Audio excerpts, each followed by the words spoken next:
Bueno, muy buenas a todos. Yo soy Pedro Fernández, CTO de ASA Comunicaciones. En este caso, bueno, la ponencia que vamos a exponer hoy es, como seguimos yendo en los últimos años que hemos venido al CENIS, con el caso de los canales de denuncia, de los sistemas internos de información. Otros años, bueno, era mucho más novedoso el tema de la ley que teníamos en vigor para el tema de la implantación de los canales de denuncia. Hoy en día ya debería de estar implantado en la mayoría de los organismos públicos, pero bueno, estamos viendo que todavía no es así. Entonces, queremos seguir insistiendo y ayudando a la Administración a que bueno, se ponga al día en este sentido. Entonces, en primer lugar, simplemente una breve transparencia para indicar quiénes somos. Somos una empresa 100% asturiana. Destacamos por tres cosas: flexibilidad, cercanía y seguridad, sobre todo. Entonces, bueno, una vez dicho esto, lo que trata nuestra ponencia de hoy, vamos a ver un poco, en primer lugar, qué es el Sistema Interno de Información, aunque más o menos lo tenemos claro porque la ley ya está en todas partes y ha estado publicada en muchísimos sitios, en muchísimos medios, ha habido miles de conferencias, pero bueno, yo creo que hay algunas cosas que todavía no quedan muy claras. ¿Qué pasos hay que dar para implementarlo? Es decir, cómo puede nuestra organización implantar un Sistema Interno de Información. Uno de los puntos más importantes: mi organización está cumpliendo con todo lo que necesitamos, con todo lo que exige ese sistema interno de información. Y ya por último, el apoyarse en un software de gestión, que es básicamente un producto que ya hemos traído en años anteriores y que queremos seguir enseñando para que bueno, se pueda ver un poco qué debería de tener un software de estas características. Por último, vamos a ver dos casos prácticos, dos casos de uso concretos: el de la Secretaría General de Administración Digital, la SGAD, y el caso práctico del Principado de Asturias. Son dos casos prácticos de los muchos clientes que tenemos, pero son dos casos concretos porque es un entorno multientidad, es decir, tienen múltiples entidades por debajo, organismos públicos que dependen de ellas, los cuales todos se gestionan dentro de la misma herramienta. Entonces, bueno, consideramos que es un caso práctico bastante interesante porque cada uno tiene su casuística y cada uno tiene su propia configuración. Y ya por último, una parte de dos pequeñas pinceladas que vamos a tener próximamente en esta herramienta, integradas ya como nuevas funcionalidades. Bueno, ¿qué es el Sistema Interno de Información? Aquí tampoco me voy a centrar mucho porque ya lo conocemos. La famosa Ley 2/2023 procedía de una directiva europea.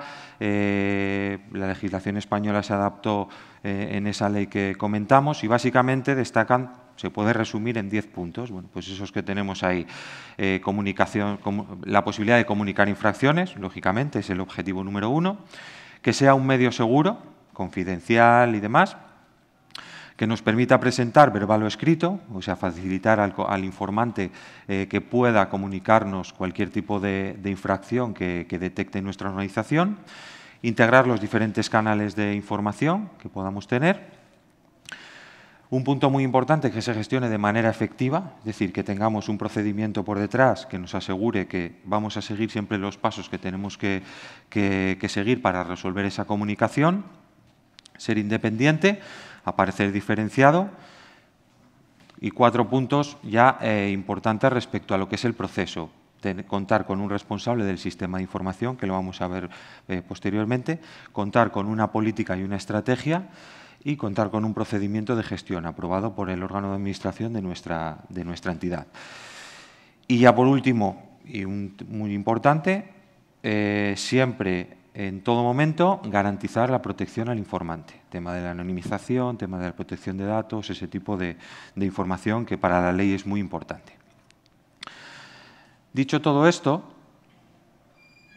¿qué pasos tenemos que dar para implementarlo en nuestra organización? Bueno, yo lo he resumido en 3. Básicamente, el disponer de un canal interno de información. El canal va a ser el medio por el cual, o los medios por los cuales el informante va a poder transmitirnos esas comunicaciones, esas infracciones que haya podido tener acceso.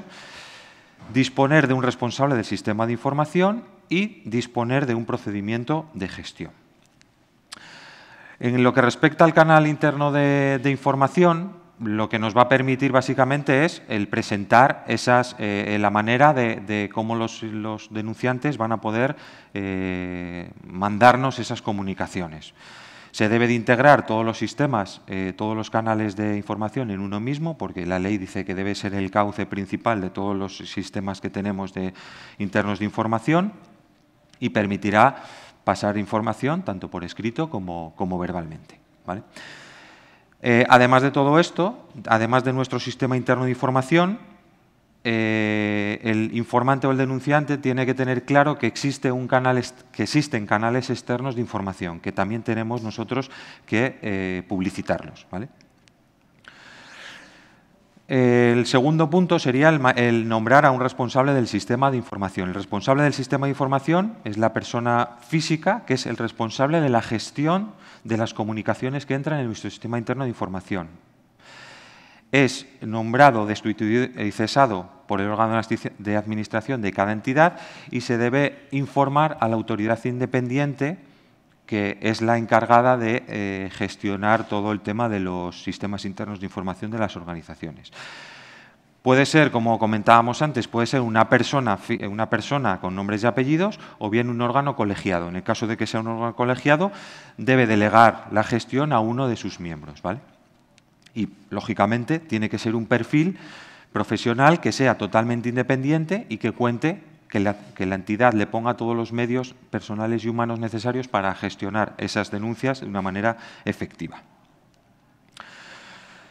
La tercera parte sería la de generar un documento que sería el procedimiento de gestión de las infracciones que entren en nuestro sistema interno de información. Es decir, es un documento que tiene que estar aprobado y publicado y publicitado, en el cual debe contemplar algunas de los siguientes puntos que ponemos ahí. Por ejemplo, ¿cuáles son los canales que tenemos que va a tener un informante para comunicar? Pues si tenemos una dirección postal, pues en la dirección concreta. Si tenemos un número de teléfono, pues ese número de teléfono. O sea, informar detalladamente de todos los medios que tiene para informarse. Pues, por ejemplo, ¿por qué personas va a pasar esa denuncia? ¿Qué perfiles van a seguir dentro del flujo de trabajo de esa comunicación, para que el informante pueda ver si entra en conflicto de intereses o no? Ese tipo de cosas son las que deberían de ir en un procedimiento de este tipo. Y, lógicamente, pues todo el tema de protección también, no solo al informante, sino al denunciado. Y en el último si es constitutivo de delito, pues el paso al Ministerio Fiscal. Entonces, bueno, aquí se puede ver un resumen de lo que debe contar ese procedimiento de gestión de infracciones. Aquí, por resumirlo un poco como vemos ahí, pues qué es cada una de las tres partes que comentábamos. ¿Mi organización o mi entidad cumple con todos los requisitos del sistema interno de información? Bueno, pues según lo que hemos ido viendo, ¿se ha designado a un responsable? Vale, sí, mi entidad tiene un responsable designado, que es un órgano colegiado, lo que sea. ¿Se dispone de un procedimiento? ¿Cómo va a ser el procedimiento? ¿Se recepciona? ¿Se tramita? ¿Se deniega por el motivo que sea? ¿Se cierra? ¿Se archiva? Sí, lo tenemos, perfecto. ¿Se ha habilitado canales internos de información? Sí, hemos puesto un correo electrónico y hemos puesto un teléfono y hemos puesto un formulario en la web. Perfecto. ¿Se ha informado al personal de la asistencia del sistema de información? Sí, hemos hecho un curso a todos los empleados, hemos puesto en nuestra intranet un manual y todo el mundo está de acuerdo en que tiene esa información. Perfecto. ¿Aseguramos los derechos y garantías de los informantes? Bueno, en principio yo creo que sí. ¿Estamos seguros de que lo estamos haciendo realmente? Es decir, cuando ponemos una línea telefónica, estamos distorsionando la voz, por ejemplo, para que no se reconozca a la persona que está haciendo esa llamada. Eliminamos los metadatos de los ficheros que se suben en un formulario de la web, porque con todo eso ya no aseguramos el anonimato.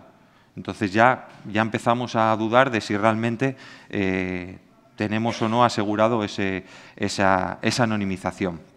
Estamos cumpliendo los plazos o aseguramos que cumplimos los plazos de 7 días para enviar el justificante, de 3 meses para cerrar la denuncia. Bueno, ¿Cómo lo podemos hacer si es a través de un correo electrónico? No hay un procedimiento por detrás que nos diga por qué personas va a pasar eso. ¿Evitamos el conflicto de intereses? Bueno, pues no. Si se envía un correo electrónico, ese correo electrónico lo puede ver una persona involucrada. Bueno, ahí ya empezamos a tener nuestras dudas. Entonces, con todo esto, podemos, como hemos dicho, podemos pensar en tener, bueno, cualquiera de esos medios que vemos ahí arriba, un formulario en la web, un email, una línea telefónica o incluso varios a la vez, porque el sistema nos lo permite, o un software de gestión. Lógicamente, vamos a contar con un responsable porque eso es totalmente independiente del medio que utilicemos, tenemos una política y una estrategia y tenemos un procedimiento. Perfecto. ¿Vamos a poder comunicar infracciones? De momento, inicialmente, cumplimos con todas. Pero ya cuando empezamos a hablar de seguridad, de confidencialidad, ya empezamos a dudar de que los medios que estamos utilizando sean realmente seguros o que empiecen a cumplir lo que la ley nos demanda. Pues, por ejemplo, eso, si es verbal o escrito o ambos, un email por verbal, bueno, pues a lo mejor puedo mandar un fichero adjunto, pero ya no... Bueno, es un poco cogerlo todo con hilos. Integrar los distintos canales de comunicación se complica. Garantizar de manera efectiva, excepto, por ejemplo, el registro telemático, que podríamos crear un procedimiento dentro de nuestro gestor de expedientes, que bueno, podría ser útil, el resto no nos asegura que lo gestionemos de una manera correcta. Y que sea independiente, bueno, pues también lo ponemos entre comillas. Y ya el último punto, que es donde todos caen por su propio peso, que es el de establecer las garantías de protección al informante. Lo que hablábamos antes. No nos damos cuenta de muchísimas cosas que van dentro de una información que por detrás tenemos que eliminar. Lo que os decía de metadatos de los documentos, distorsionado de voz, ese tipo de información. IPs desde donde se envían las comunicaciones, ese tipo de cosas que es necesario limpiar hasta cuando nos llegue a nuestra entidad. Dicho todo esto, nos parece bastante claro que tenemos que disponer de un software de gestión que nos ayude a controlar todo esto. ¿Qué os recomendamos que tenga que tener un software de gestión de este estilo? Bueno, sobre todo, nosotros recomendamos que la herramienta sea en SaaS, es decir, en pago por uso. ¿Por qué? Porque en esa parte cumplimos también la parte de independencia, es decir, no la tenemos alojada en nuestra infraestructura. Es una herramienta en cloud que nosotros disponemos, utilizamos y nos aseguramos que los datos están custodiados y que están fuera de nuestro alcance. Lógicamente tiene que tener unas características de seguridad, pues por ejemplo, el tema de la disponibilidad 24/7. Un Tier 3, por ejemplo, un Tier 4 nos puede asegurar eso. Con seguridad de la información, de los datos, cómo se gestionan en el servicio cloud, cómo se reciben, gestión medioambiental, hoy está un tema tan importante, ubicado en la Unión Europea, redundancia, backup, monitorización, ese tipo de cosas que siempre se nos olvidan, pero que es muy importante tener presentes. Lógicamente, tiene que tener una serie de funcionalidades, aparte de cumplir todo lo que indica la ley, de temas de seguridad. Por ejemplo, encriptado de datos, doble factor de autenticación, permitir anonimización, pero además con un código de seguimiento para que luego podamos requerir información al denunciante durante el periodo de instrucción de la denuncia. Eliminación de metadatos, sellado de tiempo, para verificar que el informante comunicó una denuncia a tal fecha, a tal hora, o que se archivó en tal fecha, a tal hora, o que se le mandó el justificante en tal fecha, a tal hora, que son las 3 partes en las que hay plazos. Y luego, por último, un registro, un diario con todas las acciones que se van realizando sobre cada una de las comunicaciones que van entrando. La parte de personalización. Hay muchas herramientas que ya te dan una base y que a partir de esa base no te puedes salir. Nosotros, por nuestra experiencia, pensamos que cada entidad es distinta a otra. Es decir, unos tienen muchos gestores, otros tienen solo uno, unas entidades tienen departamentos jurídicos propios, otras tienen departamentos jurídicos externalizados, otras tienen servicios de consultoría. Bueno, pues dependiendo de todo eso hay que configurar el workflow o el proceso para que se adapte a nuestras necesidades. No nos tenemos que adaptar nosotros a la herramienta. Y en ese sentido también hay una parte que no es menos importante, que es la parte de la imagen corporativa. Tenemos que dar confianza al denunciante. Entonces tenemos que tener una herramienta que sea representativa de nuestra imagen. Ya por finalizar el tema de la explotación de información, una herramienta que nos permita gestionar todo el diario de todo lo que va sucediendo, si tenemos que trasladar todo ese expediente a la autoridad independiente, que podamos hacerlo en un formato determinado, si tenemos que extrapolar eso o pasarlo a un ministerio fiscal o a quien sea, que podamos extrapolar toda esa información de una manera rápida y segura, ese tipo de cosas. Y una parte importante, la de multientidad, es decir, que nos permita, porque la ley así lo permite, sobre todo para grupos empresariales, que las diferentes empresas del grupo puedan compartir el sistema interno de información. Entonces, bueno, y aparte, lógicamente, de cumplir lo que la ley nos indica. Nuestra herramienta, simplemente porque lo tengáis, se llama Experta, es un canal de denuncias desde el año 2012 lo desarrollamos para las empresas que cotizaban en bolsa y, lógicamente, se ha adaptado para esta nueva ley, pero ya tiene un bagaje bastante importante para todo. Bueno, entonces ahora os voy a poner dos casos prácticos. El del primero sería el caso práctico de la SGAD. La SGAD es la Secretaría General de Administración Digital. Como todos sabréis, es el que impulsa un poco la tecnología de la información y las comunicaciones en el ámbito de la Administración General del Estado y de los organismos públicos que dependen de ella. Dentro de los pasos que siguieron para todo el sistema interno de información que comentábamos antes, efectivamente tienen un sistema interno de información dentro del Ministerio para la Transformación Digital y Función Pública. Está ahí el enlace donde se puede ver toda la información que se requiere, y luego, a través de una resolución, pues también tienen publicado el procedimiento del sistema interno de información. Es decir, lo que os comentaba antes de ese documento que tiene que estar aprobado con toda la información del procedimiento por donde pasan las comunicaciones, qué tipos de denuncias se pueden hacer, qué canales tenemos, qué plazos, ese tipo de información. Aquí está el resumen que veíamos antes. Un poco al caso práctico de ellos, es decir, su procedimiento pues consta más o menos de esas 4 fases. Luego vamos a ver que depende un poco de la entidad que tengan configurada. Básicamente, recepción de la información, análisis preliminar y su resultado, en el cual se puede determinar que la denuncia no entra dentro del ámbito de actuación, entonces se puede motivar el desistimiento, investigación en el caso que se admita a trámite y terminación y archivo de las actuaciones, ¿vale? Este sería un poco el procedimiento que tienen marcado ellos. Y luego los distintos canales de información que tienen, bueno, aparte del propio Experta, como veis, es un enlace con su propio dominio, puede tener un dominio propio de la propia entidad, tanto para la creación de la comunicación como para el seguimiento de la misma, a través de ese código de seguimiento. Y luego también tienen un código postal en el cual se pueden remitir esas comunicaciones que luego integran, lo añaden manualmente para que el proceso siga siendo el mismo. En el caso, la particularidad que tiene este entorno es que, como os comentaba antes, no solo lo ofrecen para los distintos organismos públicos que dependen de la Administración General. Entonces, todos esos organismos públicos que se adscribieron a ese proyecto que abrió la SGAD, lo que hicieron fue firmar un encargo de tratamiento entre ellos y la propia SGAD.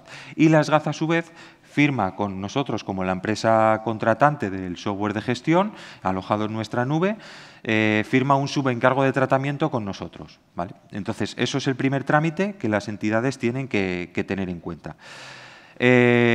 Posteriormente se hizo un análisis con la SGAD de todo lo que se necesitaba, dependiendo de las entidades que iban a tener, y se definió unas plantillas para que las diferentes entidades nos las fueran completando para poder hacer su configuración específica dentro del gestor.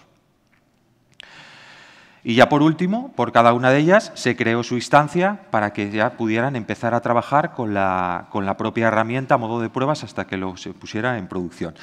Tenemos 3 tipos distintos. El primero de ellos serían entidades con varias inspecciones de servicio, en el cual existe un rol superadministrador que llamamos, que es el encargado de recepcionar todas las comunicaciones y repartirlas entre las diferentes inspecciones de servicio. Por ejemplo, Ministerio del Interior, con su inspección de Policía, Guardia Civil, todas las inspecciones recibidas por una persona y asignadas a la inspección de servicio que tuviera. Luego, dentro de cada inspección de servicio, se podía tener o no varios gestores que se encargaban de esas denuncias. Entonces, existe un perfil de supergestor, el cual es el encargado de asignarlas a los gestores que tiene por debajo esa inspección de servicio. Y luego las más sencillas, que eran las que solo tenían una inspección de servicio y un solo gestor. Entonces, en ese caso, directamente entraba y se gestionaba por la persona que correspondía. Algunas de las referencias o de las entidades que están dentro que utilizan Experto ahora mismo dentro de este proyecto, hay alguna más, pero bueno, estas son las más destacadas: Ministerio del Interior, Ministerio de Agricultura, Ministerio de Ciencia e Innovación, CIEMAT, bueno, hay varias, ¿vale? Y luego tenemos un caso similar en el Principado de Asturias. El Principado de Asturias también sacó una licitación en el cual solicitaba este software de gestión, tanto para la gestión propia del Principado como para todos los organismos públicos que dependían de él. Como veíamos antes, bueno, está toda la información publicada de cuando se aprobó todo el procedimiento, todo el sistema interno de información. Estos enlaces, o sea, son funcionales, se puede ver toda la ficha con todos los canales. Como vemos aquí, también tienen un número de teléfono, aunque nosotros les propusimos no tenerlo, pero bueno, decidieron que sí. Una cuenta de correo, o sea, de correo postal y el sistema de canal interno asturias.experta.es, ¿vale? Que también podría haber sido otro dominio. Aquí la particularidad, como os decía, también son las empresas públicas del Principado de Asturias. Como sabemos que la ley afecta a todas las empresas, tenga el número de empleados que tenga, como si tiene uno. De hecho, aquí hay alguna con 2 empleados que tienen que tener su sistema. Entonces, lo que hicieron en el Principado fue separar en 2. Por un lado, los de menos de 50 empleados, que lo gestionan ellos directamente, como Principado de Asturias, y otro con más de 50 empleados, en el cual sí que tiene una instancia cada uno de la herramienta y se gestionan ellos mismos las denuncias que entren. Aquí tenemos algunos de los ejemplos que hay de los de menos de 50. Y ya para terminar, ¿cuál es el futuro próximo que nos espera? Bueno, estamos trabajando en 2 vías. Por un lado, estamos trabajando en la parte de inteligencia artificial, que es el modelo a seguir en todas las exposiciones que estamos viendo. Pero en nuestro caso sí que tiene mucha importancia porque podemos hacer que, por ejemplo, para todos esos informes motivados que hay que generar o todo ese asesoramiento jurídico que muchas veces no tenemos en nuestras organizaciones, un sistema de inteligencia artificial privada, es decir, no tiramos de ChatGPT ni tiramos de nada externo que podamos sacar los datos, sino que tenemos una inteligencia privada en el cual nos puede, con los datos que tiene, asesorar en qué pasos tenemos que seguir o qué motivación podemos dar o qué justificación podemos dar para la resolución de esa denuncia. Y otro punto en el que estamos trabajando es la tecnología blockchain, que la tecnología blockchain es básicamente bloques de datos encriptados en los cuales son bases de datos que se consideran inmutables, es decir, no manipulables, de tal manera que nosotros podamos subir pequeñas trazas de bloques hasheadas para que no se pueda sacar la información que hay en ese bloque y que en un momento determinado alguien pueda comprobar que la información que yo tengo en Experta coincide con la información que yo tenga subida a mi base de datos blockchain, de tal manera que veamos que la información es totalmente correcta, que no se ha manipulado, que las fechas que se dicen son las que son, que la información que se dijo que se había puesto en la denuncia es la que es, y que el documento que se anexó a esa denuncia es el que es, pero nunca pasando los datos, sino pasando trozos de código, ¿vale? Entonces, bueno, esto es un poco lo que tenemos pensado. Como les comentaba, tenemos un stand también puesto ahí por la zona central, más o menos. Cualquier duda, aclaración, estamos a vuestra disposición para lo que necesiten, o tener más datos o ayudarles en lo que necesiten. No sé si hay preguntas o... Nada. Sí. Pero quería preguntar, en el caso de hasta que esté en funcionamiento totalmente la autoridad independiente, en el caso de que una denuncia o una información, en el caso de que una denuncia o una información sea susceptible de pasar al ámbito jurisdiccional, tenéis una variante en el flujo de trabajo, ¿no? Que recupera la anonimización, se vuelve a poner en contacto con el informante y inicia el flujo por otro sitio, ¿no? Eso es. El flujo es totalmente configurable, de hecho. De hecho, no hay un flujo predefinido, como en otras herramientas que ya tienes tu flujo marcado. Aquí es completamente configurable. Entonces, dentro de ese flujo Igual que al principio podemos decidir si se continúa con la investigación o no, llega un momento en el que también podemos marcar estados de decir, oye, esto hay que trasladarlo al Ministerio Fiscal. Y el sistema nos permite en ese momento hacer una exportación con toda la información que tiene recopilada de ese expediente. Toda la información implica tanto la denuncia en sí, todos los documentos, tanto del denunciante como los que se han ido cargando en el expediente a lo largo del ciclo de vida de la denuncia, como todas las conversaciones que se hayan tenido con el denunciante, porque el sistema, aunque sea un informante anónimo, permite a través de ese código de seguimiento tener como una especie de chat en el cual se puede solicitar información y el denunciante nos puede mandar información en cualquier momento del ciclo de vida. Entonces, esas tres partes se empaquetan y se puede obtener un expediente físico, por decirlo así, con documentos y demás, para que se pueda trasladar a donde corresponda. Perfecto, muchas gracias. Nada. Pues nada más. Muchísimas gracias a todos, todas y nada, saludos.